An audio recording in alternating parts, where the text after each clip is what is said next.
I'm representing the Balfour 100 Committee, which has organised this meeting together with Stand With Us. The Balfour 100 Committee is an umbrella committee consisting of the major Anglo organisations in Israel. There's AACI, Europeans for Israel, my organisation, the Jewish Historical Society, B'nai B'rith, the IBCA, Israel Britain Commonwealth Association, TELFED, Histadrut Olei Britannia, the Zionist Council of Israel, and Israel Forever. And I'm sure I've missed some out. I want to thank WZO, who've kindly made this historic hall available. I don't know if you know, but this is an amazing picture. It's where the first Knesset meeting was held. And I want to thank Ilana Sheridan Hoffman from SWU, and Gilly Simcha from WZO, and Moshe Idri, who've organised the evening and assistance here. And Dr. Les Glassman is recording the event, so you hopefully will be able to see it on YouTube tomorrow. So, I don't want to underestimate a welcome on such a historic day. It's in a historic event in a historic hall. This celebration is the celebration of the road to Israeli statehood. Without the Balfour Declaration, there would not have been an Israel. Rejoice and be proud, and remember the price so many people paid for where we are today. I welcome especially our honoured guests. His Excellency the Deputy British Ambassador, Tony Kay, OBE, Her Excellency the Ambassador Vivian Berkovich, the former Canadian Ambassador to Israel, Lord Leslie Turnberg, whose book we will be discussing tonight. This book is entitled Beyond the Balfour Declaration, the 100-Year Quest for Israeli-Palestinian Peace. Lord Turnberg is one of the great defenders of Israel in the House of Lords. Philip Veyers is the great-grandson of Field Marshal Smuts. Smuts was an extraordinary South African premier who was a member of the British War Cabinet at the time of the Balfour Declaration and was a great supporter of Zionism. Michaela Zid is the granddaughter of Rebecca Zid of Marks and Spencer's fame. The family was so close and influential in the support of Chaim Weizmann and his work with Balfour. The format of the evening, to put you in the picture, will be a briefing by the Deputy Ambassador, followed by reminiscences of Philip Veyers and Michaela Zid. There will then be an interlude with some film clips and comments by Tamir Oren of Stand With Us on the relevance of Balfour to the campuses today. Finally, Ambassador Berkovich will interview Lord Turnberg on his book, which you may have seen was reviewed in a double-page spread in last Friday's Jerusalem Post. Now I turn to Deputy Ambassador Tony Kay. Deputy Ambassador Kay has been posted here for just over a year and has had an illustrious career before Israel. Previously, he was Consul General in Calgary and the UK's Consular Regional Director for the Middle East during the Arab Spring. He previously served in Romania, Moldavia and Hong Kong. We're very grateful that he could come. I would like to introduce you. Before I do, I'll ask you to turn off your phones, but I'd like to introduce you to Tony Kay. Thank you.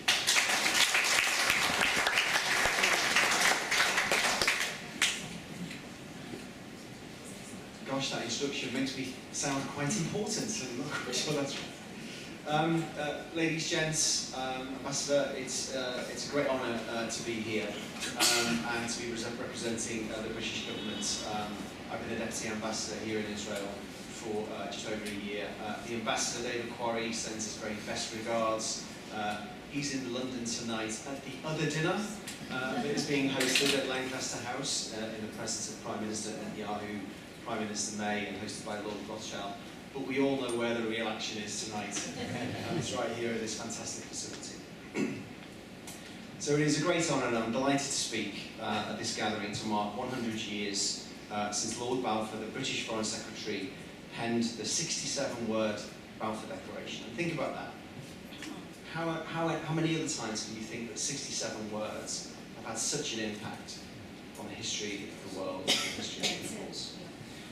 first joined the Foreign Office 25 years ago, when I was 11 years old, obviously, one of my first jobs was to work in the office of one of Balfour's successors as Foreign Secretary, Douglas Hurd.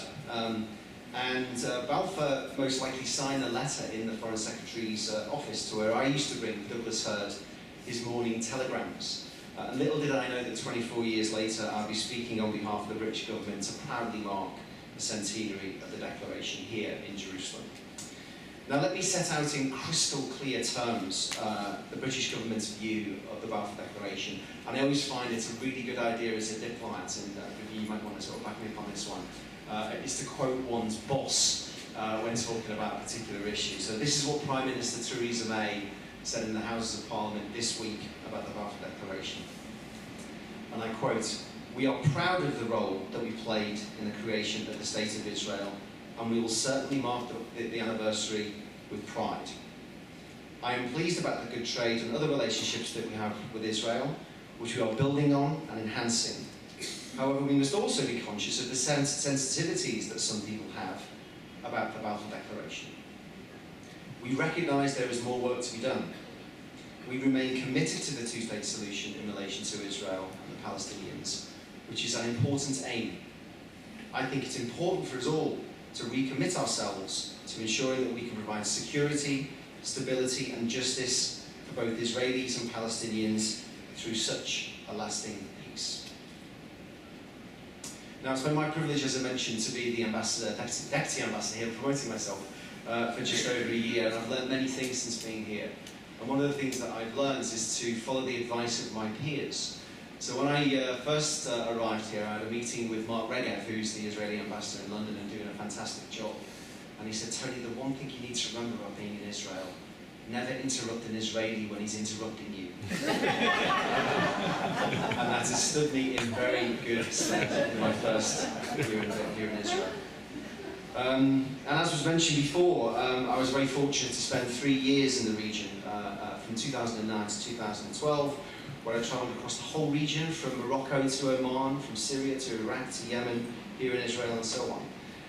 So I know that it is a region where analysing trends is not without controversy. This is true whether discussing the Balfour Declaration, Lawrence of Arabia, or where to get the best hummus. The Balfour Declaration is a complicated and controversial history when it comes to Britain, Israel and the Middle East. We cannot ignore those regional sensitivities, nor should we ignore the deep negative feeling from Palestinians in the Arab world about the Balfour Declaration that is still alive today. Despite these difficulties, it is clear that the Balfour Declaration was a pivotal moment in Israel's history, and the British government remains proud of the role that the Balfour Declaration played in helping to make a Jewish homeland a reality, and which led to the creation of the State of Israel 31 years after the Balfour Declaration. But it was the people who played the most decisive role in creating the successful, innovative and prosperous country that Israel is today. And that brings me to my second point about the UK-Israel relationship today, 100 years after Balfour's letter. The Declaration set the tone for the future relationship between the UK and Israel. And it is surely no accident that Balfour Street in central Tel Aviv intersects both Allenby Street and Rothschild Boulevard. Nor that the Israeli Prime Minister's residence is on Balfour Street here in Jerusalem. We are a close friend of Israel. We have an unshakable commitment to Israel's right to exist and its security. The relationship has been built on decades of cooperation across science, cyber, tech, education, business, arts and culture. Our trade relationship is at a record high, $7.2 billion last year, and the UK is the second largest market for Israeli exports after the US. And Prime Minister Netanyahu is in London as we speak. He met with the Prime Minister and the Foreign Secretary earlier today. I've had an early readout from Number 10, hugely successful meeting, covering the range of the relationship, the regional challenges that Israel faces, that we all face, the very malign influence that Iran poses, the threat that Iran poses to the region. So we'll continue to have that conversation with our Israeli friends and to strengthen that relationship. And as we look ahead at strengthening that relationship, it's important that we look ahead to how to fulfill all parts of the Balfour Declaration. And we want that future to be about peace. We are proud of our role in helping to make a Jewish homeland a reality and to fully support the modern state of Israel as a Jewish homeland.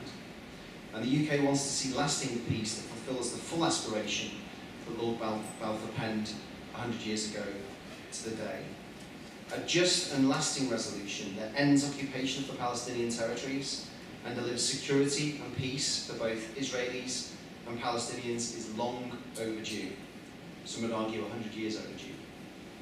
And we believe the best way to achieve that is through that two-state solution based on 1967 borders with land swaps. Now that was first proposed by the Peel Commission in 1937 in an attempt to make a reality of both elements of the Balfour Declaration. And we remain committed to that aim. I think we all remain committed to that aim. And we are ready to do all we can to support that goal of a viable and sovereign Palestinian state alongside a secure and prosperous Israeli state free from the scourge of terrorism. Now I'll conclude with a quote from Lord Balfour's niece in her biography of him. She wrote of her uncle, "What he had been able to do for the Jews had been the thing he looked back upon as the most worth his doing." And I think he would be even more gratified today about the UK-Israel relationship that continues to go from strength to strength, building on the historic cornerstone of the Balfour Declaration. Thank you.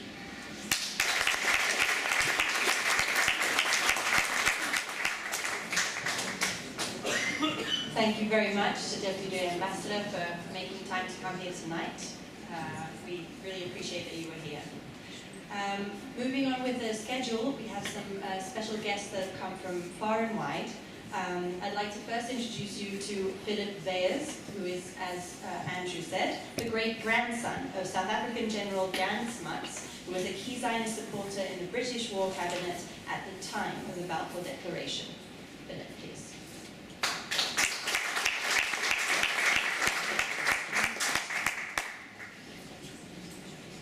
Lord, Excellencies, ladies and gentlemen, my name is Philip Yochanan Weyers. It was Jan until this morning when we went to the kibbutz, Shamat Yochanan, and I actually discovered that I have this Hebrew connection. I am a Christian Zionist and as of this morning also an adopted Jew, where his hospitality and kindness shown to me has been quite extraordinary and for which I'm extraordinarily grateful. I'm going to tell you just a little bit this evening about the relationship between the Obas. Now, the Obas was the name by which Smuts was known not only to all his family, but to most South Africans as well. His wife was known similarly as Omar. So basically you've got grandfather and grandmother in that sort of form. The Obas met Dr. Chaim Weizmann in June 1917. Dr. Weizmann being at the time a professor of chemistry at the University of Manchester, and he had just developed a simplified and more effective means of manufacturing TNT, which was obviously critical to the Allied war effort. The two were to become lifelong friends. They enjoyed one another's company, they were intellectually compatible, and very importantly, they shared a vision, that of a home for the Jews. It was worthy of note that the Obas was a staunch Christian Zionist, conviction he shared with both the Prime Minister at the time, Lord George, and the Foreign Secretary, Lord Balfour. The Obas, having been raised in circumstances of conservative Calvinism, and also having at heart in this instance the principle of historic justification, believed that Palestine, being the biblical home of the Jews, was where such a home should be. Dr. Weizmann actually shared this vision and had in the Obas a formidable ally. Professor Richard P. Stevens described the Smuts-Weizmann relationship as, and I quote, "Perhaps few personal friendships have so influenced the course of political events during the 20th century as the relationship between General Jan Christian Smuts, South Africa's celebrated Prime Minister, and Chaim Weizmann, this charismatic Zionist leader and Israel's first president. But the importance and significance of this little publicized relationship far transcends the personal elements involved or its contribution to Zionist success. Rather, helps throw into perspective both the contradictions of Western liberalism and the psychological climate which rationalized the dominant position of the white minority in South Africa on the one hand and a new European settlement in Palestine on the other. Significantly, Dr. Weitzman was quoted as saying that without Jan Smuts, there would have been no Balfour Declaration. I'm going to just add this for a second. Picture the scene. Within the context of government communications, and Deputy Ambassador, you'll know this far better than I, there are certain channels of communications and line functions that have to be followed. You can't go from A to C. You've got to go via B, and often B is not a particularly friendly party. Chaim Weitzman had in the OBOS a direct link and communication channel into somebody who was on the War Cabinet and very likely the most single influential person on the War Cabinet, being the only combatant member. And what he did in terms of both the Welsh coal mine strike and his efforts in Ireland lent him huge credibility. So what Chaim Weitzman wanted to get into the War Cabinet, he had a conduit to. And that was very important. It's also worth noting that when, after the Balfour Declaration, and in fact after the San Reno conference, when there was disturbances in Palestine, Smuts was the one who pulled England back into line and said, you cannot somebody withdraw or somebody alter, unilaterally alter the terms of the promise that you made. Now, bearing in mind that the Balfour Declaration was just that, it was a declaration of intent, nothing more. England said, we will do this, we like the idea, we're going to do this. With both Lloyd George and Balfour being Christian Zionists. What made it effective was the San Reno conference and the mandate system that was applied as a consequence of the Smuts report, which then became international law. And England then became obligated to do their best to create Israel. As an aside. On a personal level, it must be noted that during the entire 33-year relationship extending from 1917 to 1950 on the OBOS's death, both men took for granted the moral legitimacy of the other's respective position. In his position as a member of the Imperial War Cabinet and one whose counsel was sought and respected ahead of most, the OBOS was in a unique position to add his voice to cabinet deliberations and influence the direction of discussions and developments. In November 1949, the OBOS was to see Dr. Weitzman, his friend of 32 years, for the last time, when against all advice due to health reasons, he travelled from South Africa to London in order that he attend and make a speech at an event celebrating Dr. Weitzman's 75th birthday. And I quote, "In spite of the distance and heavy pressure on my time in South Africa, I come here solely and especially to join with you in honouring a great friend, a great man, with whom I had the privilege to be associated for much of a lifetime. At a time like this, at the consummation of his life's work, we all feel the urge to do honour to a man who in the history of our age will occupy a place all of his own. I love to think of that boy from the Polish ghetto rising to his destined place among the great men of his time. In spite of all the opposition he encountered in his hard quest, he is not a harsh or bitter word against anybody. What a fine human spirit pervades it all. And what a story it is of the young chemist who, without any means, even work in knowledge of English, an unknown stranger, came to Manchester University, set up his primitive laboratory in a bare basement room, and began his research work, which in the end was to carry him to his high place amongst the biochemists of the world, and the part he played in our scientific activities in connection with the First World War.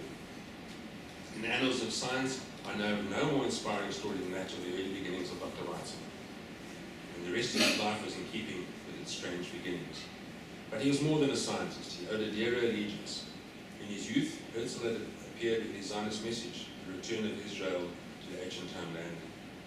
Dr. Weitzman's imagination and heart were fired with that vision, to which he remained faithful when many, even Herzl himself, began to quail before the enormous difficulties.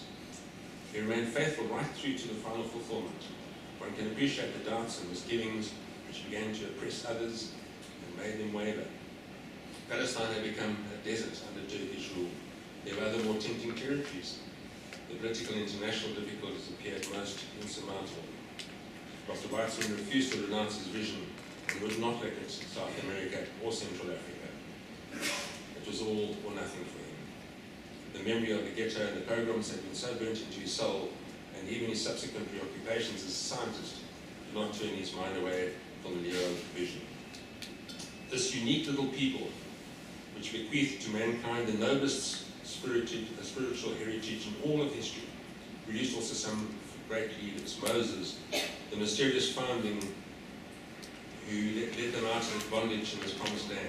David, the shepherd king, the warrior, the musician and poet, the sinner beloved of God, the conqueror of Jerusalem, which he made the capital of the country. To this select list, we now add our contemporary Weizmann, the scientist, the great scientist, indomitable leader who, after his people had all been wiped out in the greatest purge of history, assembled the remnants, led them back to the ancient homeland in the face of heaviest opposition, and welded them once more into a state amongst nations. Surely his achievement bears comparison with that of Moses. Among the leaders of our age, we accord high place to this leader who wrought for his people a real miracle of history. We are privileged and proud tonight to do honor to a man who in his person and in his record is an outstanding example of what we honor most in man, and who has added fresh luster to our human record. Ladies and gentlemen, I'm just going to conclude by telling you a little bit about the Obas and South African Jews. And there's a reason, a motive for this. I was asked a question yesterday by a pulmonary surgeon, so he's a learned man. And he said that he had had a dinner discussion which became, shall we say, an excited discussion, because he was told that Smuts was an anti-Semite. And I said, well, really, I cannot think that there's anything was further from the truth. In fact, it was 180 degrees off target. Maybe this will just dispel that, but if any of you should ever hear such a thing, please do me the personal favour of refuting that unequivocally. There's absolutely no chance of the Obas having been anti-Semitic, even in the slightest way. In the early 1920s, South Africa got to hear of a tragedy unfolding in the Ukraine, affecting in particular the Jews. In the aftermath of the fall of the Russian Tsar, battles for control took place between the Red and White armies. And while these battles were not anti-Semitic by objective, it was the Ukrainian Jews who bore the brunt of battle casualties. The situation was exacerbated by famine, typhoid, but took a turn for far the worse when the pogroms, where Ukrainian and Polish peasants joined with the military forces to kill Jews wherever they found them. The final estimate being between 100 and 150,000 deaths. One of the tragic results of these pogroms were thousands of orphans whose numbers were estimated at 400,000. Letters begging for assistance were smuggled to, amongst others, South Africa, and meetings were held across the country to muster support and assistance. Before any organised relief could be effected, a Russian-born resident of Cape Town, Isaac Ochberg, took matters under his wing and approached Jan Smuts and the Minister of Interior, Patrick Duncan, later Sir Patrick Duncan. Smuts reacted with alacrity and granted permission for an unrestricted number of orphans. And I quote, "Bring as many as could be saved," he said. In January 1921, Ochberg had persuaded without much difficulty the Smuts government to contribute on a pound-for-pound basis towards the rescue and repatriation effort, as a result of which 250, rather than the originally calculated 200 orphans, could be rescued and brought to South Africa. Many of these orphans returned in later life to Europe, but many remained in their adopted country and contributed inestimably to the South African economy and added massively to our heritage. The Obas was known to have a fondness and affection for South African Jews and considered many to be his friends, often at political cost to his sometimes less than equally affectionate sentiments of particularly more conservative elements of the National Party. That is something that has run common and of which I've been aware for as long as I can remember. We were very happy in the old days to make use of Israel wherever possible in terms of particularly military technology, but I'm happy to say I was never a Nat. My South African Nat brothers weren't always very kind about Jews. Jews have historically played a major role in South Africa, as indeed they still do. Non-professing Jews were amongst the first settlers in the Cape, dating back to the 1600s.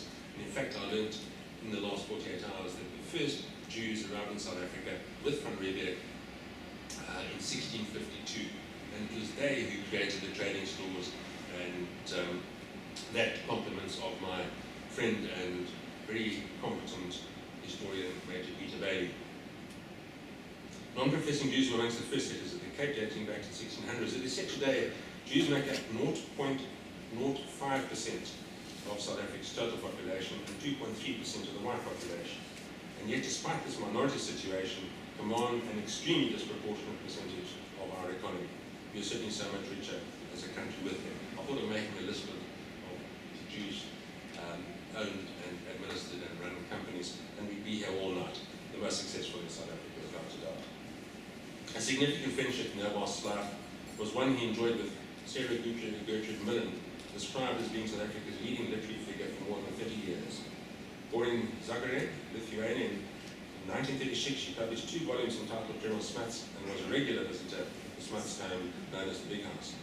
What I might add as a personal note is that the second chairman of the General Smuts War Veterans Foundation, with which I've been associated for 30 years, who was appointed Minister of Health in the Smuts government, was Dr. Henry Glassman.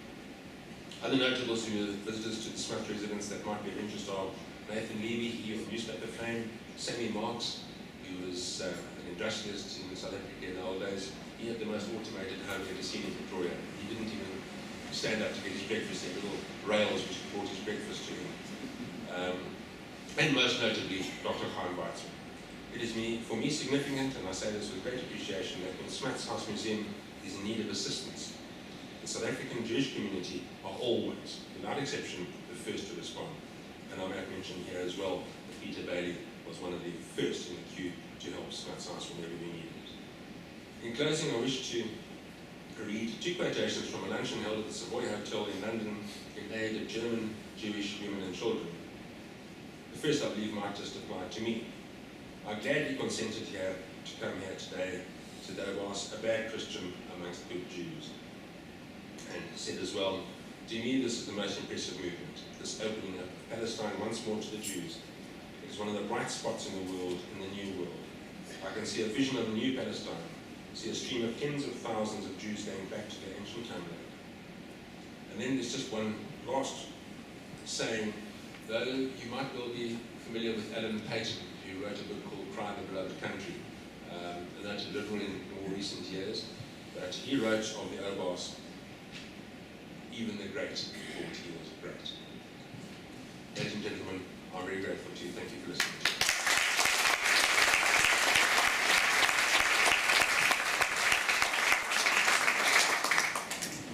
Thank you very much to Philip Bayers for being here tonight and for the incredible things that you told us about. I'd like to call up Michaela Ziv, once again, the granddaughter of Rebecca Seif of the UK Marks and Spencers, the key UK Zionist supporter of Weizmann, and founder of WITSO, the Women's International Zionist Organization, to say a few words.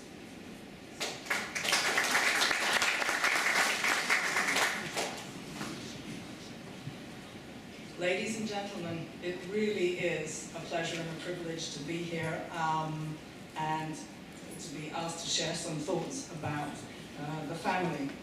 I think there were a lot of people helping Chaim Weizmann, and my family among them. We should say perhaps that without Chaim Weizmann there might well not have been a Balfour Declaration. And in his early years in Britain as a rather modestly paid lecturer at Manchester University, there might well have been much less of Weizmann's Zionist activity without the practical and financial support of the Seif and Marks clan. So as the granddaughter of Becky and Israel Seif, I'm here to add a personal touch to show how the family, Weizmann and Balfour intersected and what that led to. It all started with a dinner party in the summer of 1913 to which my grandparents and Chaim Weizmann were both invited. In his memoirs, my grandfather Israel recalls his first encounter with Weizmann at that dinner party. I was struck by his personality almost before I had taken in the details of his appearance. His eyes were full of life, but they were somber. A man who knew he carried a burden, but was vigorous and utterly unpretentious. He made his notion of Zionism sound as practical as it was poetical. I was overwhelmed by him. So, from that night on, my grandfather Israel started working with and for Weizmann, raising money, organizing activities, and so forth. Of Weizmann's interactions with Balfour, this is what Grandpa tells us. He tells us about Weizmann's description of his first meeting with Lord Balfour in 1906, when Balfour was putting forth the notion of the Uganda project.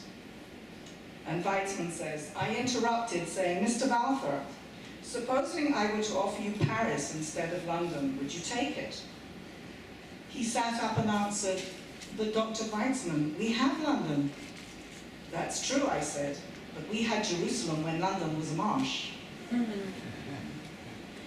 Weizmann's second meeting with Balfour was preceded by the following conversation, recounted by Grandpa Israel. One day, as we were walking home from a Zionist meeting, he suddenly said to me, Israel, can you lend me £5? Since he was not a borrower by nature, and if he were going to alter his habits, £5 seemed a strangely small sum to alter them for, I was extremely curious. I thought he might be going to do something interesting with the money, and I didn't want to be done out of doing it with him. So I said, certainly, but what do you want it for? And he replied, Mr. Balfour is willing to talk to me in London, and I would like to borrow the fare. I said, I will not lend you the £5. I will take you to London myself. And off they went together. Well, following the Balfour Declaration, Israel accompanied Weizmann to Palestine for the Palestine Commission in March 1918. And this brings me to some of the consequences for my family. First of all, I should point out that it wasn't just Israel, Grandpa Israel, who was involved in all of this, but of course his best friend Simon Marx and their brothers-in-law Harry Sacker and Leo Historic, who were just as involved, although Simon was kind of a bit busy running MMS. And then, of course, it was not just the men. Israel's wife, who was also Simon's sister, Rebecca, was a prime mover, but there were also her sisters, Miriam Sacker and Elaine Blonde, and sister-in-law Miriam Marx. Very complicated family, we won't get into it. But as I said, Becky was the undisputed leader of the pack in her Weizmann-inspired Zionist fervor. So to put it politely, she was mightily annoyed at not being allowed to join Grandpa in 1918. So she insisted that he take her to Palestine the following year in 1919, together with her youngest sister, Elaine, who was then barely 18. Traveling around the Yishuv, she was so appalled at the conditions that the women and children were living in at the time, that upon her return, she gathered the women of the family, together with Vera Weizmann, Romana Goodman, and Edith Eder, and if I've forgotten somebody, I apologize, and in 1920, founded what was to become Vizo. I should precede this by saying that before that, she had been very frustrated with the women's role in the Zionist Federation. She said, you've given us equal rights, we have a vote, but you never vote on anything that does the women and the children any good, and so if we're going to do something for them, then we women are going to have to do it on our own. Needless to say, she was an extremely forceful and determined woman. Personally, I was terrified of her. One of the apocryphal stories about her is when Vizo was being run already in Israel, and she didn't drive, so she was being driven by taxi to a meeting, and the taxi stopped, and she said, I'm late, why have we stopped? And he said, well, this is the first traffic light and it's now red. She said, well, I don't care, I was here long before the traffic light. Drive on, drive on.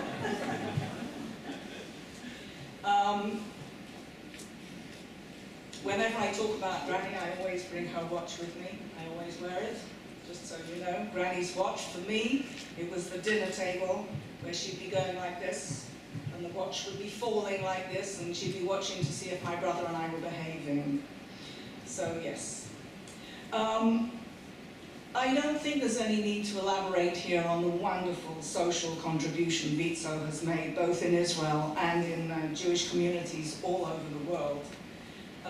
Although perhaps it behooves us and behooves those in power to ponder and regret the fact that such an organization is still needed 100 years on. The dedication to the Zionist cause and the building of the state was such that even though all the women were involved in Vitso, because you never said no to Becky, they also supported other issues. Miriam Saka, for example, supported important archaeological digs here, for example, the discoveries of the Qumran caves, while Elaine was very heavily involved in the refugee children's movement in Britain, before, during, and after the war. And later on, she supported research into skin grafts for burns patients in Britain during the war, and then, of course, made sure that that expertise was passed on later to the Rambam Hospital, just as Marks and Spencer shared all its textile expertise with the budding textile industries here as well. In short, as you can imagine, conversation around my grandparents' dinner table was invariably lively and riveting. And apart from discussions about the merits of Grandpa's excellent wine cellar, for which, of course, I was way too young to understand and appreciate, discussion was either about M&S or it was about Zionism and Israel. Chaim Weizmann's vision, empowered by the Balfour Declaration, the centenary of which we're marking today, created a lofty goal which gave my grandparents' generation and the next a real sense of purpose that drove them to do their very, very best for the wider community of the Jewish people. I could not have wished for better role models. They're the reason I came and I stayed, trying to make my contribution through the field of education. I am truly in awe of everything that they achieved, especially the women, and I consider my own voluntary activities to be very meager in comparison. In conclusion, as I live and work with a strategic futurist thinker, I believe that we should not ever look back without also looking forward to the future. The Zionist goals of Weizmann and my grandparents have been achieved. We have a state. Now we should be thinking about reinventing their brand of Zionism. What is to be the lofty goals that the next generation can dedicate themselves to? But that is a whole other discussion for a whole other occasion. So, ladies and gentlemen, I thank you for your indulgence in listening to my family musings, and thank you again, Andrew, for including the family in this memorable evening.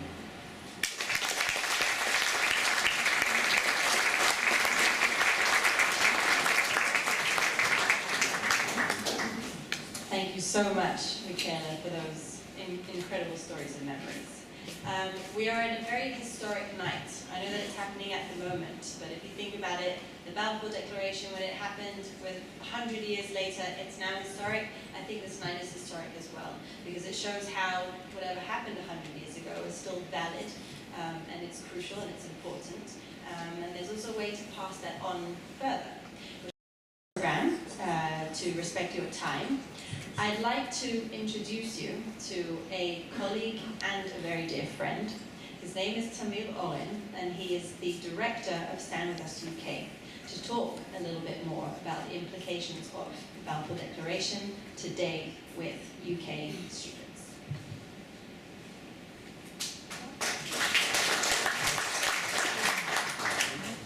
Shalom. Dear guests, the Balfour Centenary is an event of great significance as it recognizes the historical bond of the Jewish people to the Holy Land. We will discuss this declaration today and commemorate it here, in the UK and around the world. The question here is, how do we communicate this historical event with the next generation? To our children who only heard about this from our parents, or read about Balfour in history books? How do we revive his presence and emphasize the importance of this declaration to the students of today around the world? Cultivate the historical connection between the British people and the establishment of the State of Israel. At Stand With Us, we believe that education is the road to peace. In the words of Nelson Mandela, education is the most powerful weapon which you can use to change. And to make that change, we must think about ways to transfer that knowledge and relay that to today's world, the evolving social media platforms, and to our children's point of view. By relating different topics about Israel, and specifically the significant declaration, we must think out of the box and use education as this powerful tool. As the director of the UK branch of Stand With Us, we are constantly trying to do just that. Interactively engaging with the general public and the new generation of leaders in a way that they will understand. Speak their language without leaving out valuable details and facts. In an era where Jewish students are increasingly being attacked on campus because of their religion, and pro-Israel students, Jewish and non-Jewish, are undermined by their classmates, their professors, and external groups, we must take the education to a new level in order to empower our students to stand up for what they believe in and share the truth about Israel. A year ago, during the horrendous and hateful Israel Apartheid Week in the UK, one of our Christian student leaders approached me and said that he sees the level of intimidation towards the Jewish students and he wants to support and show solidarity. He said that Christian students should be there whenever an anti-Semitic incident occurs. He said that we need to come up with a plan to counter that Apartheid Week by initiating the first ever Israel Peace Week. Instead of hate, he discussed peace. Instead of violence, he shared ideas and stories about coexistence and diversity, exposing hundreds of students to a different point of view. In a compelling and professional manner, of course, this eventually led the university to cancel Apartheid Week at Exeter University in the UK and vocally support Israel Peace Week. He did it, big time. Great. 3 months later, that student came to us again, asking to film a video connecting the Christian students to Israel and linking that to the atmosphere on campus. We decided to launch a series of videos online and focus on Balfour. I would like to show you an example, one of these videos, the first video created, and the one that we filmed, that specific student we spoke about.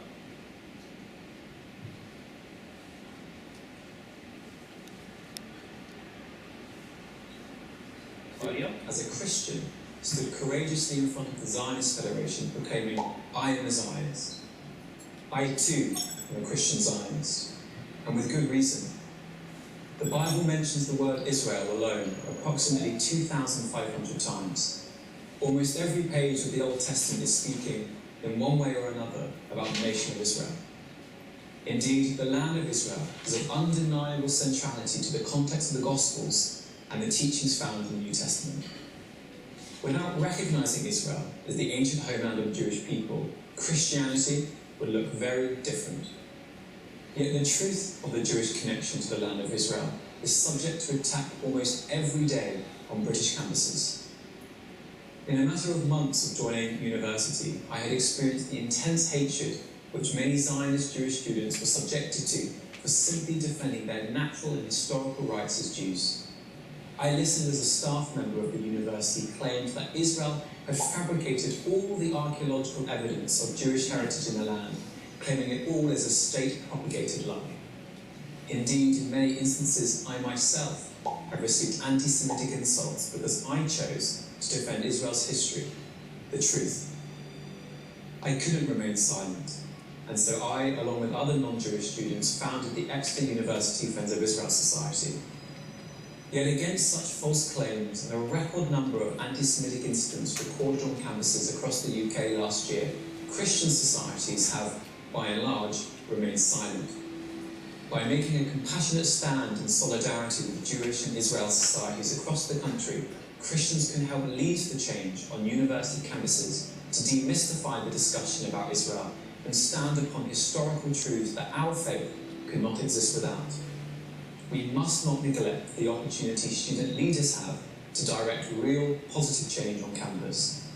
Change is possible when students are willing to work together, challenge each other, and shed our own prejudices in the hope of a more constructive dialogue on the Israel-Palestinian conflict.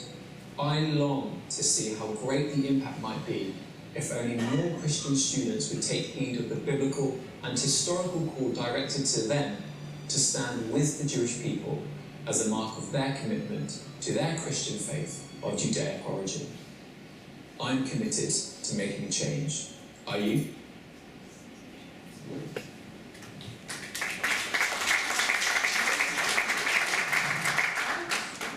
So this was the first video out of 10, and it created a wave. Over 300,000 people watched this video in the first week, expressing their solidarity with students on campus. Most of the students who watched this were not Jewish. We received hundreds of messages asking us to create more and bring Israel to the younger generation. People saying that only now they understand the importance and how Balfour should be taught today. The change has begun. Since then, we were able to create an interactive Balfour curriculum and host more than 20 events on this topic in 15 different universities and schools across the UK. At the end of this month, we expect to engage with more than 1,000 students about the Balfour Declaration and its importance. To those who have seen better days on campus and a better atmosphere towards Israel in the past, I say that we are fighting a tough battle for the truth, a battle of words and images online, on social media, and in our children's campuses. This is a long battle, but today we better understand how to utilize the media tools available to overcome the prejudice and propaganda and spread the truth. Taking these exceptional students, like Jonathan over here, and providing them with the tools and knowledge to feel confident and stand up for what they believe in and for the truth, we provide them the tools and knowledge to do just that. And as Nelson Mandela said, we are creating a very powerful weapon, which is education, and we will create the desired change. Thank you very much.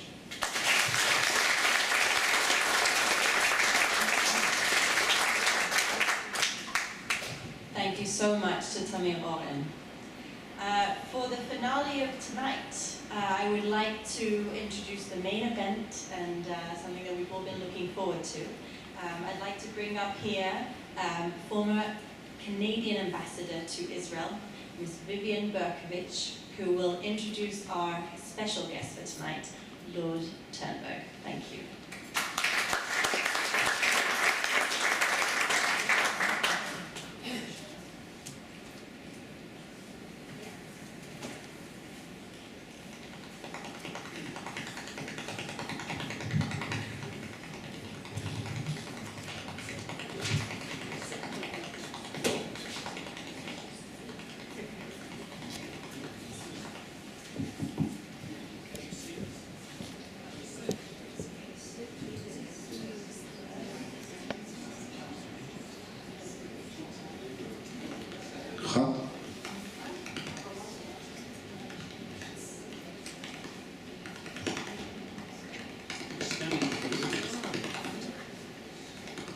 Boss.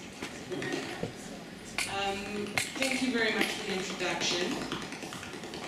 We're having some... No, it's not. No, we're not going to count enough applause. If anyone doing the sound can deal with this kind of... Thank you very much.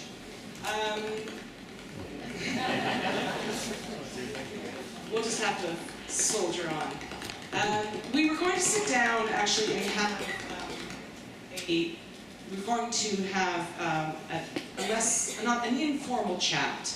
I know that everybody has come because they would like to not only have heard the speakers previously, but to hear Leslie. I have been given dispensation to refer to him as Leslie tonight.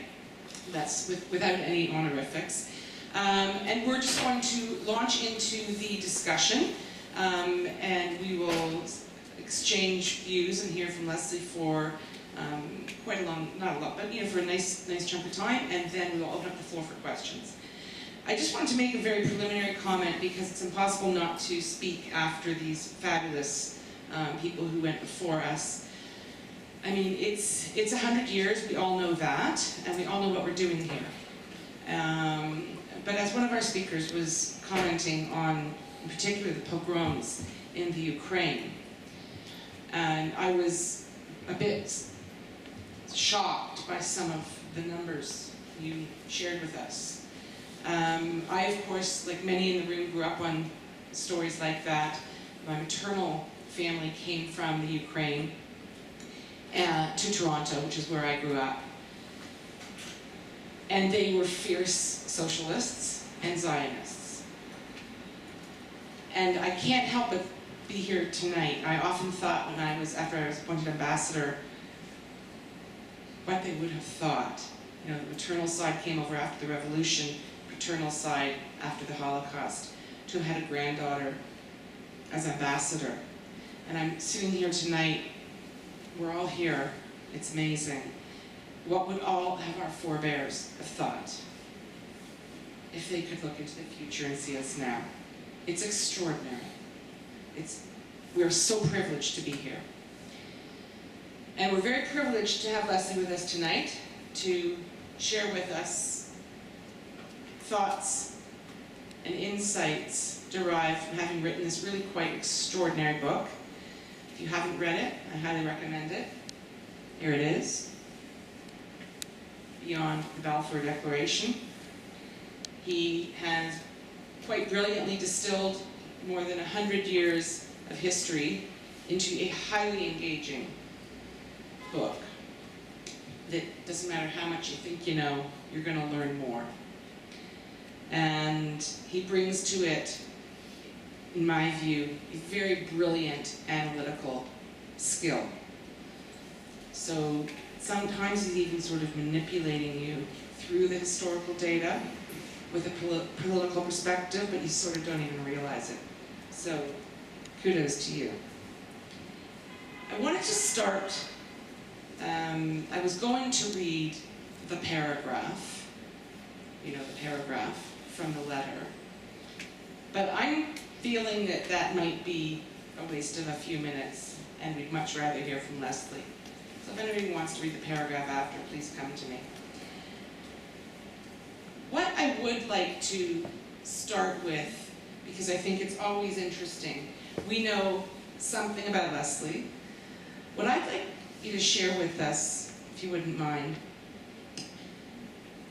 is what about your youth, your childhood in London and in later years? Was it London or was it Manchester? I had to. It's like the first scratch on a new car. What was most formative in terms of your Jewish identity? Thank you very much for that introduction, and I'm not trying to manipulate you in the book. Really, it is a pleasure to be here, I can just say that, particularly on this. It's remarkable. This is 100 years ago, exactly today, that Balfour produced his declaration, and we're here in Jerusalem just now. It's inspiring, and I feel privileged to be here.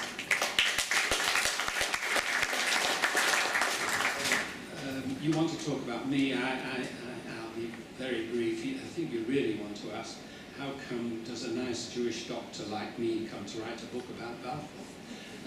Well, I've been Jewish all my life, very Jewish, and I have become, over the years, more and more interested in Israel. The fact that my daughter, who's here, and her husband live in Israel helps a little, but I got involved rather sooner than that.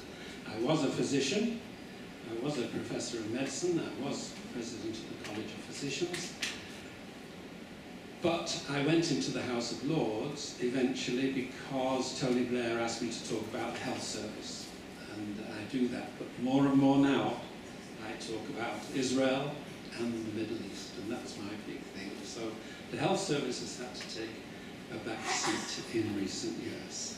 And that's how I got into it. I don't want to talk about me, I want to talk about Balfour. We're going to talk about Balfour right now. Okay. In the book, there was a particular sentence describing Lord Balfour that I found interesting, and it was this. He wrote, his main drive was his innate sense of justice for the Jewish cause. Again, another extraordinary occurrence that you have this man who comes from very different society than any Jewish person might, and who has developed this extraordinary sympathy, empathy, understanding and support, understanding of and support for the yearning for a Jewish homeland. Tell us, share with us what you learned and what you know and what you feel you understand about the man, Lord Balfour. He was a remarkable man, very unusual. He was a very tall, very thin, aristocratic. He lounged around. He was known for saying, nothing much matters and very few things matter at all. That was, he was known for that. So he was very laid back, and he spent a lot of time leaning on any convenient wall. And when he was in Parliament, he laid back on the benches with his feet up. And he wrote books on philosophy and on doubt, and very unusual sort of chap. He was very good at conversation. People loved his conversation, very humorous. He was very attracted to women. Women were very attracted to him. He was attracted to them, but he never married. Had a long affair with a married woman, but he didn't marry. And so he was, no one thought anything of him. He was just a layabout, really. And then he was made minister for Northern Ireland, for Ireland, by the Prime Minister. Everyone was surprised. How come this lazy MP who'd hardly spoken? Until it was realised that the Prime Minister who made him was his uncle. Lord Salisbury was his uncle, and his uncle's real name was Robert Cecil, and when Bob's your uncle, anything can happen. So that's where Bob, your uncle, came from. Yeah, Robert Cecil. And he did quite a good job as the Irish secretary. He was known as Bloody Balfour because he put the Irish down, but he was well liked. Churchill described him as having the character of a great pope. He was highly regarded. And then he became Prime Minister for a while in the early 1900s, and then eventually became Foreign Secretary in Lord George's government in 1916. That's when we come to it. So how come did this paragon of virtue, everyone loved him, how come did he forget to produce the Declaration? Some say it was because he felt guilty for having produced the Aliens Act in 1904. The Aliens Act limited immigration into Britain, mostly from Eastern Europe, mostly Jews. And was he guilty from that? Highly unlikely, I think. Some say it was because he wanted to reward Weitzman for having produced acetone, as we heard. Acetone was used in the production of explosives in the First World War. Very important. That's what's taught in Israeli schools, I gather. Perhaps you can tell me. I don't think that was the reason. It's an unlikely reason. Was it to convince the Jews in America to persuade their president to come into the war on the side of the Brits? He was outside, they were outside in 1916. Was it that? Maybe that was important. More important, the fact that to have a friendly nation, friendly series of people, Jews, in the Middle East to protect Britain's interests in the oil fields and in the Suez Canal, the route to India, that may have been important. Certainly Lloyd George thought so. But Balfour had thought about the Jews long before that, even in the 1890s, 20 years before the war. He had felt that the Jews were badly treated in Eastern Europe and in Russia, and he thought that Dreyfus in France was innocent. He thought it was an anti-Semitic, French anti-Semitic plot. So he was well on side for the Jews and felt that it was important for them to have a homeland. I would like to quote something from the book of what he said in Parliament at one time.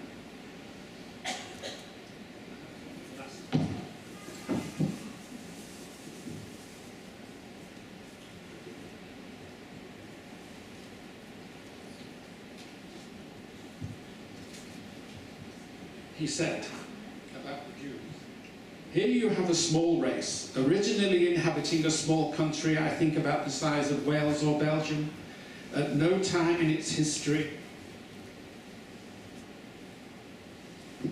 wielding anything that can be described as material power, crushed between great oriental monarchies, its inhabitants deported, then scattered, then driven out of the country to every part of the world, and yet maintaining continuity of religion and racial tradition of which we have no parallel elsewhere.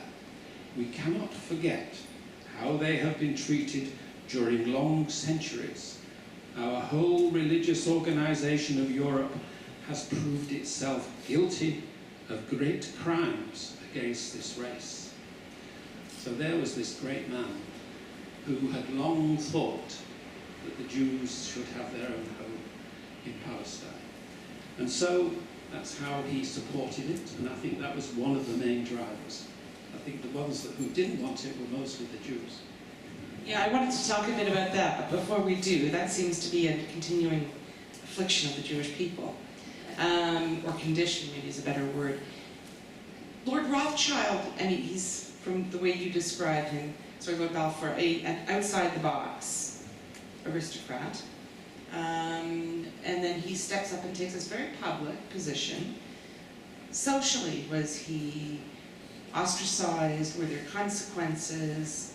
Politically, do you have any comment to make on that? For him, you mean? Correct. Not that I know of.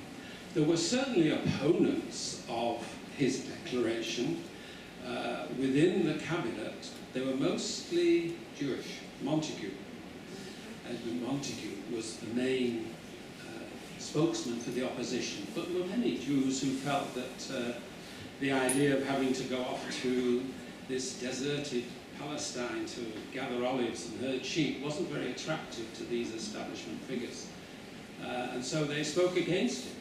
They used the arguments one hears often today. Why should I, as an assimilated Englishman, why do I need to go to this distant part? Wouldn't it harm the Arabs? Wouldn't it harm the Jews? Wouldn't it increase anti-Semitism? Wouldn't it be, it's all a pipe dream? Why should we go along with this? Those were the arguments against. He made them very powerfully in the cabinet. They managed to pass the Balfour Declaration when he was sent off to India as the Viceroy. So they got rid of him at the time. But there were others in, Lord Curzon wasn't very keen on the Zionists, and he spoke against it. But he caved in very quickly, because Balfour, Lloyd George, Smuts, and many of the others, Henderson, were all in favour, and they pushed it through. But the Jewish opposition to the Balfour Declaration, to this notion of a Jewish homeland in Israel, there was no discussion at the time, was there, of the fact that, oh, you, Montague, you're going to have to go live there. I mean, no one's saying to him, you have to go pick olives and do all that dirty work. But other people, why should others be prevented? Why should the larger ideal not be realized? You put the argument that Weitzman made. It's not you who need to go, it's these poor Russian Jews who are suffering pogroms in Eastern Europe who need to go. So he was making that argument. But Montagu and the Board of Deputies people and many senior Jews were arguing the case in the opposite direction. The Zionists are never agreed amongst themselves either, I have to say. We're all over the place. Different factions, as you can imagine. And even the Rothschilds didn't all agree with it either, and several didn't like the idea. So agreement amongst the Jews was hard won. But as far as Balfour was concerned, he was strict. He thought it was a great thing. Montague plotted his copybook. He thought of himself first as an Englishman and then as a Jew. But the Prime Minister before Lord George, Asquith, thought of him really as a Jew and spoke in derogatory terms of him to his muse. He had a woman that he used to write to every day from the cabinet, not his wife, Venetia Stanley, a very odd situation. Montague then went off and married Venetia Stanley, and she converted to Judaism to do it. So he was really in the bad books of Asquith. But Montague disappeared, as I say. Who knew? The subtext of the book. When we were speaking earlier, we had the opportunity to just begin to broach some of the resistance to the Balfour Declaration that persisted throughout the 20s and the 30s. And you were remarking to me that, in fact, many of those who had supported the Declaration seemed to have second thoughts in later years. That's fascinating. And if I may, just Leslie also made the comment that it's quite extraordinary that not only was there resistance within British political and I assume social life, but the 20s and 30s for Jewish people, for all people, but particularly for Jewish people, were really extraordinary decades, not to mention the 40s. And that Zionism and this movement towards establishing a state in Israel gained momentum throughout that period is paradoxical, in the least. So please share with us some. Yeah, it's 1920s and 1930s were very difficult times.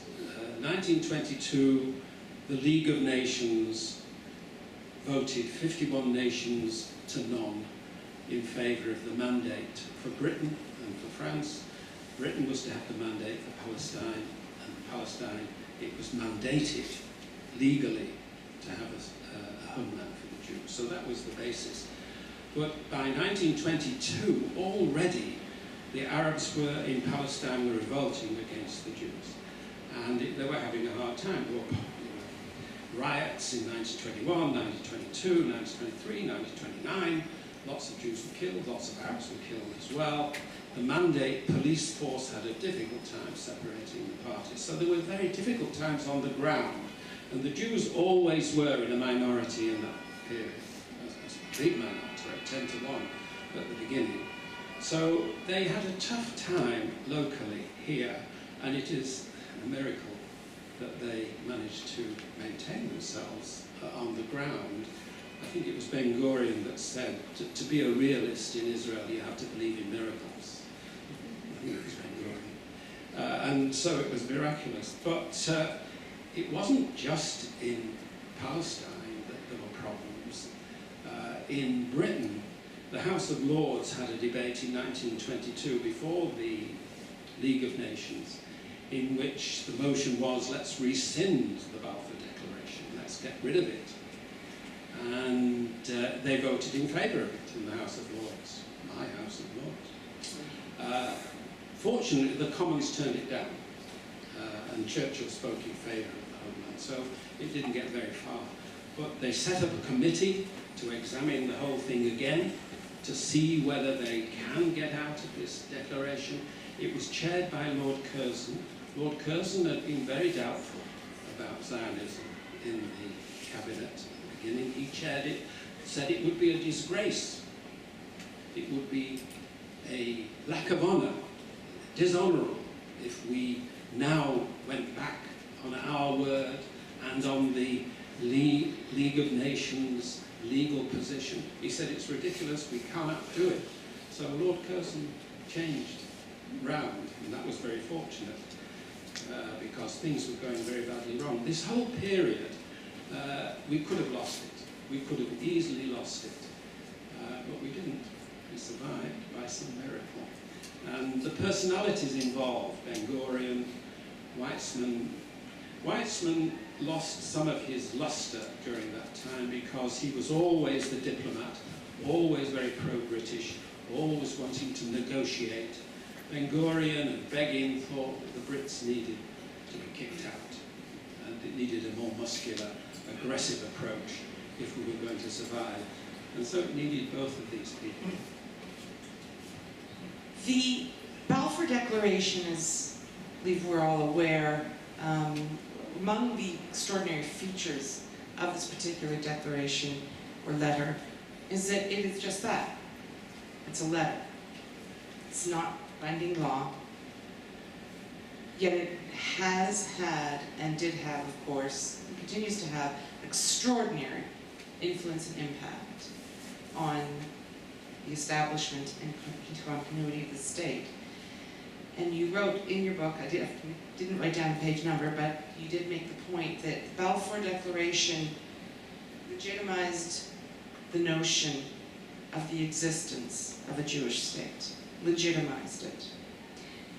And we hear often today about the legitimacy of Israel, or the lack of legitimacy of Israel. I think that Israel really must be the country in the world most challenged, most vociferously, most frequently and chronically about its core existence and its legitimacy.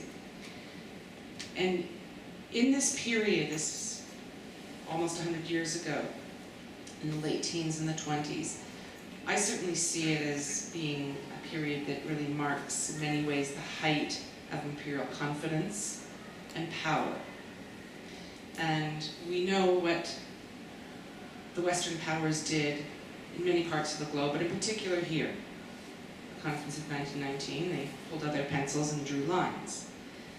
It's only the legitimacy, 100 years later, and for every year in between, that Israel has been challenged, even with a declaration like Balfour and the other historical events that you talk about.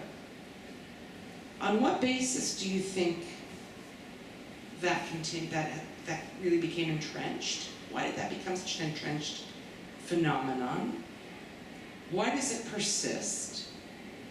And why is the legitimacy of Jordan, Saudi, Iraq, why is the legitimacy of those nation states' existence not challenged? Well, you're absolutely right. I mean, the idea that Israel is the only country that was created at that time is the one that receives all the criticisms, is, you know as well as I do, that it smacks of anti-Semitism. Whether that's the whole story, I don't know. It's certainly the case that the Balfour Declaration was not a treaty. It had no legal basis, as you say. The legal basis was based on the San Remo Conference, but mostly on the League of Nations. That was a legitimate, legal, international legal statement. And the United Nations picked it up, and that was what they took on in 1948. Now the Palestinians are wanting to sue, certainly wanting an apology from Britain for the Balfour Declaration. And fortunately our Prime Minister and our ministers have agreed that they're not going to do that. But they're aiming their guns at the wrong people. They should go to the League of Nations and the United Nations, where the legal basis of Israel really stands. Now, why they continue this is because they want to delegitimize the state of Israel. They think that Palestine was theirs before we came. They believe that they have as much a claim as we have, and that the Jews have usurped them. They use this as the argument that we're colonizing this Palestine, colonizing it because the imperial nations, that's what they did at the beginning of the 20th century.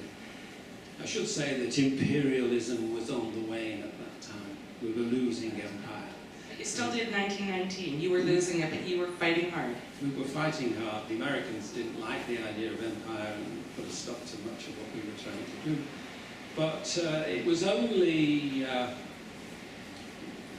when, you know that when the Balfour Declaration came out and when Weitzman went to see the leaders of the Arab nations. How are we doing for time? Okay. He went to speak to the Grand Sharif Hussein in Mecca, who was one of the leading Arabs of the time, and his son Prince Faisal. And they were chatting very amicably, and that they felt that they could easily accommodate Jews in this far-off corner of what they thought would be their whole Arab empire. The Brits very nicely promised most of Arabia, from Turkey right down to Egypt, to Faisal and his father. And when that fell about, after the partition, the mandates, and Britain and France decided that they couldn't let them rule their own country, that was when they suddenly used the Jews as the symbol of colonization, the perfidy of the Brits in taking away what they thought would be their Arab empire and giving some of it to the Jews. The Jews were their local symbol of colonization. That's what created that problem. The Palestinian Arabs had always disliked the idea of the Jews coming in, but the rest of the Arab world were quite favourably disposed. We have the Balfour Declaration, which of course is highly significant, as we know, and it's why we're here tonight. And then after that, I'm just going to, go out on a limb and suggest that the Declaration of Independence would probably be one of the most significant occurrences in the last 100 years, and also very talked about are the Oslo Accords, which you write about in the book. And the Oslo Accords were, of course, a statement of principles, nothing binding, really a statement of principles between the Palestinian leadership and the Israeli leadership as to how they might go forward to establish peace. Not dissimilar, very different, but not totally dissimilar from what Balfour tried to articulate. Jewish homeland, peaceful coexistence of people who are there, and then we have the two primary actors in the region trying to take charge and make something of it. How do you think Lord Balfour would have looked upon Oslo?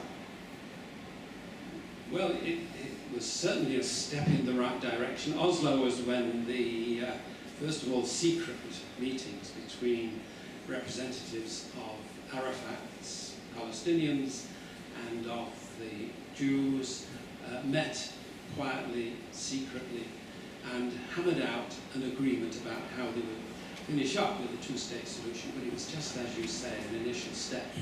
It avoided a lot of the critical areas for discussion but it was the first time that they sat down amicably and made any agreements at all. So it had some significance. There is a play on that moment. There is a play, and I just saw it last week in London. So I would take exception to your characterization of their sitting down as having been amicable. Well, they had things out. Yes, they did. Almost literally. Yeah. According to the play. Well, yeah. But it was the first time. The trouble with it was that it was felt to be much more significant than it was. I think both the Arabs, but particularly the Jews in Israel, felt that here at last was the possibility of a peaceful resolution, and it was built upon, but it wasn't. They were just talking. They hadn't tackled all the major problems that existed. The borders, the position of them, Jerusalem, the refugees, all these sorts of things were spoken about, but none resolved. So they were talking, but didn't get very far. And then, of course, shortly after that, Rabin was shot, and the whole thing disappeared. I've been asked to wrap up, but before doing so, when you have the microphone, you can do what you want, sort of. I just want to make one brief comment and then invite Leslie to share with us a final observation before we open it up for questions from the floor. Initially, I misspoke when I said that, you know, it was the tour de force that he has written, and it is a fabulous book, and that it's such a great read that you don't even realize you're being manipulated. Wrong word. What I was thinking was, and this, I mean this sincerely, is that to take over 100 years of such intense, rich, complex history and distill it into a very readable, very engaging, and very informative book, one has to bring a point of view, because as an editor, as a self-editor, you're always taking things out and not including them. So I did not intend to suggest any sinister connotation. I was saluting your self-editorial skill, something I struggle with. And on a final note, I'd like to ask you, it's either really unfair or really fun, to speculate as to what Lord Balfour would think if he were here today, of what has become of his preliminary thought. I think, well, he'd be amazed that the state of Israel is so strong and surprisingly stable and so effective in the world. He'd be amazed at that. But he'd be devastated by the fact that we have not got a peaceful two-state solution. I think he'd be devastated that we still, after 100 years, can't get the agreement of both sides to come together to reach some sort of resolution of the differences. I think he'd be devastated by that. And 100 years on, what would Leslie say? 100 years on, I don't know what's going to happen tomorrow. You know, a week is a long time in politics. In Israel and Palestine, half an hour is a long time. I think, well, I'm an optimist. I think certainly in 100 years we'll reach some sort of resolution. I think there are subtle signs that things might change, not with the current leadership, certainly not in the Palestinians, and maybe not amongst the Jews, but I think the Arab Peace Initiative, the Arab nations, the more pragmatic Arab nations, they're not very friendly to Israel, but at least they're coming around to the idea that they'd recognize a Jewish state in Palestine, just as Balfour did. So we've got a circle, and I think that that is a positive sign. But will it happen soon? I think it's extremely doubtful. Will it need new and braver leaders? I think it will. Is it worth trying? Of course it is. Thank you. Thank you very much. Thank you all for your attention. I'm sure that you found this discussion as informative as I did and enjoyable. Time does fly. I now slip off to the side and Ilana takes over. Before we open the floor to questions, I want to thank former Canadian Ambassador to Israel, Vivian Beveridge. For those of you who have never had the honor and the privilege to hear her speak before, you should know that Vivian not only is a really good friend to stand with us, while she was an ambassador and forever, she's been an amazing friend to Israel. So thank you very much. We have time for only a few questions, so we'd like to open the floor. If you'd like to ask a question, raise your hand and I'll approach you with the microphone.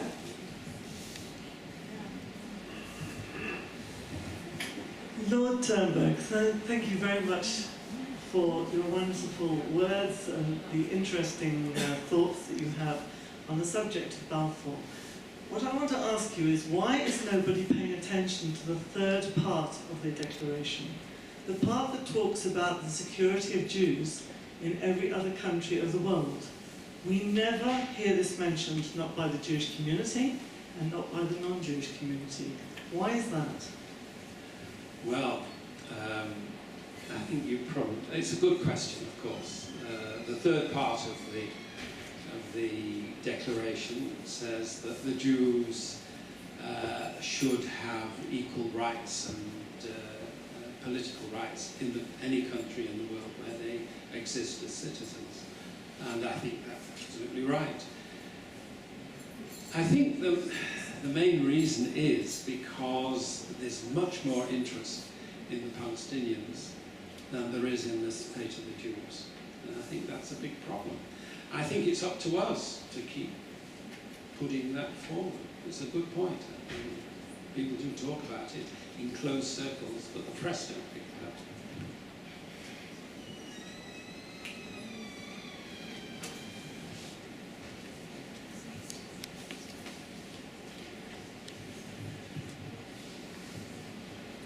Lord Twinwood, when did the letter become a declaration? It's a matter of semantics. It is only a letter, and Rothschild was basically a postboy, a messenger boy, because he wasn't the leader of the community. He was a leader, but he wasn't the leader.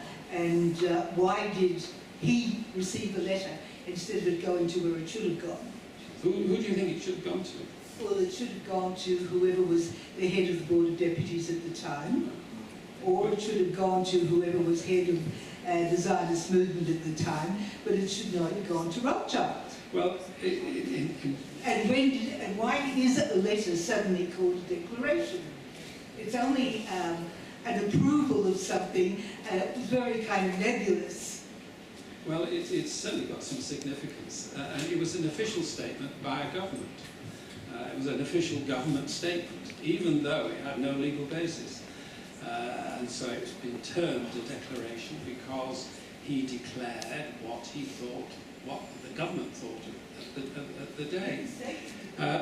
You're quite right, it had no legal basis. It went to Lord Rothschild because he was regarded as the leader of the Jewish people in the UK. The Board of Deputies chairman had been vociferous against the idea of a Zionist state, so it couldn't go to him.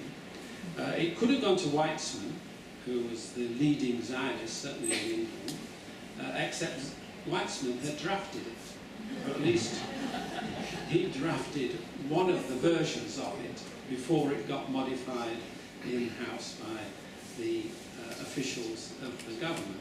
His original was that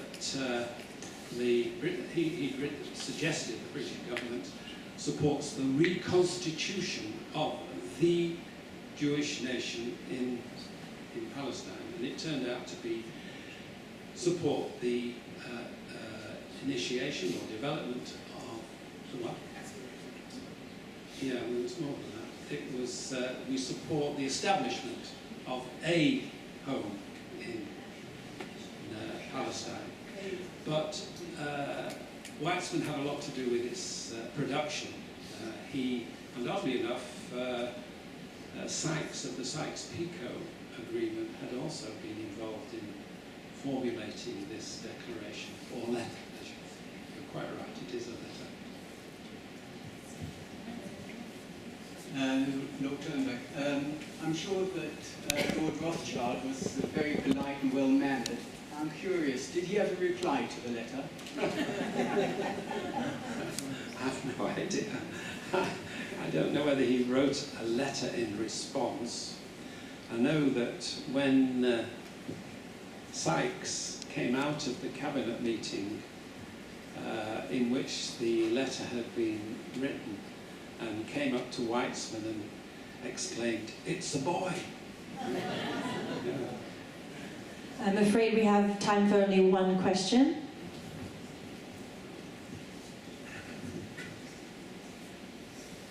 Something Lord Turnbuck mentioned before, separately thinking. It seems to me that the Jewish people have been fortunate in the fact that Goyim have saved us critical moments in history. I wonder whether you would agree with these examples. First of all, Edmund Montagu, I mentioned this at another place last week, was put to rights by non-Jewish MP in House of Commons, who when Montagu claimed to speak on behalf of the Jewish religion, said he couldn't quite see how this fitted in with Montagu eating pork in the House of Commons January. That was number one. Number two, Curzon. Curzon, I don't know whether this was directly involved, but the person hated his son-in-law, who happened to be Oswald Mosley. Thirdly, question. sorry. I'm sorry. I was going to start with an example, but I wasn't going to start with an example. But the question is, do you agree that this sort of thing has happened throughout not only modern Jewish history, but Jewish history in general? Well, the Jews have always had to rely on the non-Jews to support them. Herzl, who started the major political Zionism movement, there was Zionists before that, he knew that he had to persuade non-Jewish governments around the world if he was going to have any impact at all. And Weizmann certainly knew that. Weizmann's efforts were all directed at the non-Jews with the influence and the power. So I think we've relied heavily on them all along, as we should. Incidentally, Weizmann did all his good work in Manchester, as indeed did I.